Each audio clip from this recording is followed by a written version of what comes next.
let's do. So let's talk about the Hawks. All right, Hawks have won and covered 3 straight. Joe's cracking it up because I'm about to Like the say the Hawks. Hawks. Like, The Hawks, the worst ATS team in basketball. And I gotta need to check this real quick to see. I'm pretty sure that they are still.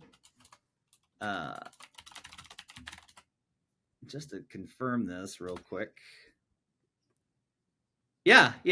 They're still on pace for the worst ATS margin in ATS record in at least since 2003. Yeah, they're at 28.6%. That by the way is a good over 4.5 points worse than the second worst ATS team, which was the Orlando Magic in 2003, who went 26, 52, and 4. So gotta buy them low, right? But look, they've won 3 straight, and this is actually much more about the spot for the Los Angeles Clippers. So here's the deal. Teams, this is the last game of the road trip. Clippers are going home after this. They play in Miami tonight as we're recording this on Sunday. They play tomorrow, as you're listening to this today, in Atlanta. And then they get to finally go home all the way across country. Been on a long road trip, successful road trip for them. Teams in that spot lose about 70% of the time straight up. Win-loss, like favorites are obviously going to do better. Dogs are going to do slightly worse, but the dogs perform better. Or the dogs perform slightly worse than they should. The favorites perform slightly worse than they should, based off of overall favorite and dog numbers. Here's the big key, because I wanted to look at this particular one.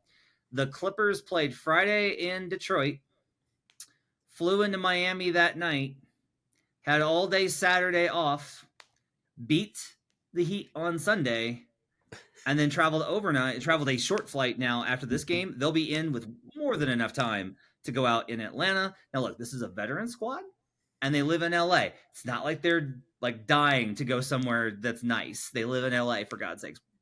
But I wanted to look at when you're on a road trip, West Coast teams going east, road trip of at least 4 games or more. Next game's at home, last game of the road trip, and you just played Miami. What's the record on a back-to-back? And the answer is those teams are 2-8 straight up, 3-7 for 30% against the spread on that second night of a back-to-back. This isn't necessarily a South Beach flu performance trend.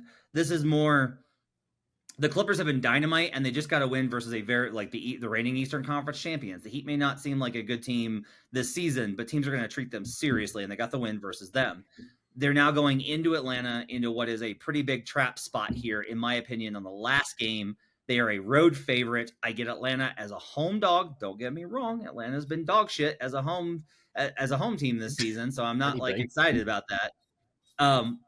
But if we look at the overall kind of function here, I do think that there is the Hawks are playing a little bit better. I watched that game last night versus the Warriors. They're playing a little bit better. The matchup's not bad. They got a lot of versatility. That's enough to get me on board here. I'm taking the spot. Joe, why am I crazy for? Tell me what could possibly go wrong with taking the Atlanta Hawks here. I mean, the Hawks just haven't been very good. And honestly, thank you for that breaking news.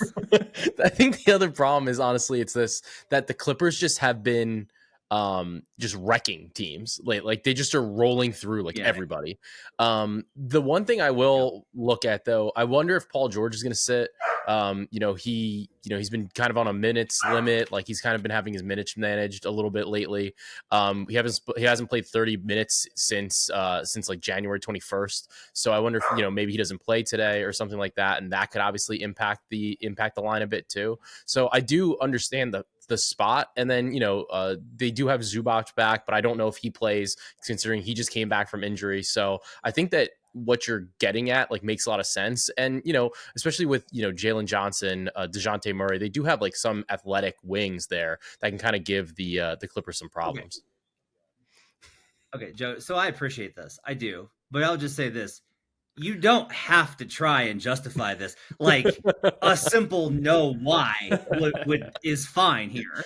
By the way, the Clippers this season as a road favorite are 12-4 straight up, 10-6 63% against the spread. Oh, I'm sorry. That's now 11-6 because they just beat the Heat as a 2.5. They beat Miami. I did bet them in that game because I like the spot and I like the number. I will say, if you're like, your power rating can't like this, you are correct. I'm actually trying to play power rating a little bit less. I'm trying to play more trends. It was a decision I made in preseason that, like, I think power rating takes you once you can get a good one by mid-November. I think that carries you all the way through basically the middle of January. But once we're into this time, things get too wonky, and I think you need to rely on spots and trends and things like that. I do think too, though, Matt, like your point, like Atlanta plays fast. It's the end of a road trip. Like, this is probably like the one time where it's like you could kind of get them maybe like a little gassed. Like, it's a tough spot, I think, situationally. That's why it's hard to get. You can't talk me. I can't talk you off of it, I don't think. Yeah, but also I would also say that maybe, given that it's the worst ATS team in history, maybe making it a best bet is a little bit much. Maybe I should have just make it a good bet. Like, good wouldn't bet. Best is probably strong here. What were you saying, Jim? I'm like very much of two minds when it comes to this game, because I do think the absolute, like, pause, zoom out, look at this game and be like, will the Clippers beat the Hawks by 4? Yes, they will.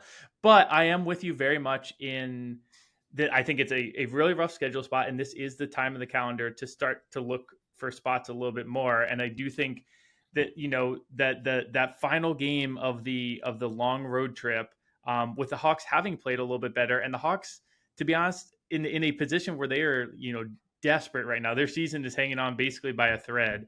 It is one of those where I was very much of two minds, and it's why I didn't settle on either direction for it. But I don't think you're fully crazy. I think maybe I would even look, if I were going to be on the Hawks, I think I would look at a money line or maybe even like an alt spread, because we talked like this could be a perfect, like, all right, we're down 15 in the second quarter. You know what? We're going home. Let's just wrap this thing up. Like, Hawks by, 15 or something like that by the end of the game. So I think maybe even that as a, we've talked about the blowout nature of this season. I think that might be a look that I sprinkle more than I do a best bet on the direct spread.